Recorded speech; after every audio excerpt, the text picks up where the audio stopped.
မြန်မာနိုင်ငံမှာရည်စရာအကောင်းဆုံးစာဘာစာလဲအကြည်တော်တို့ဘာလို့ရေးတဲ့ဟာတာစာအုပ်တွေမှားတယ်ဘာတော့ဆိုငါပြောပြလိုက်မင်းမှရည်ရှင်သွားမယ်ပြောမြန်မာနိုင်ငံမှာရည်စရာအကောင်းဆုံးစာကမြန်မာအားကစားကဘာကိုလွှမ်းစေရမည်အေးဟာရည်ရတယ်လို့ရှိတာဟော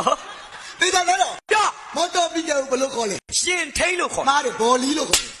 ဘာဆိုင်လို့ဟာမော်တော်ပီကယ်ဘာထိန်ရှင်ထိန်တယ်ဘော်လီကဘာထိန်နို့ထိန်တယ်ရှင်ထိန်တာတူတူပဲ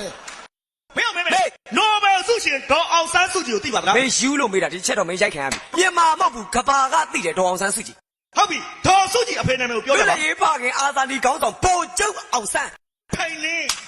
ဟောအဲ့ဒါငယ်နာမည်လေးဟောဘယ်နာမည်နဲ့ထားကြပါကွာမင်းအစိုးရဆိုတဲ့အဓိပ္ပာယ်ကိုပြောပြအစိုးရဆိုတာမြန်မာနိုင်ငံကိုအုပ်ချုပ်တာအစိုးရ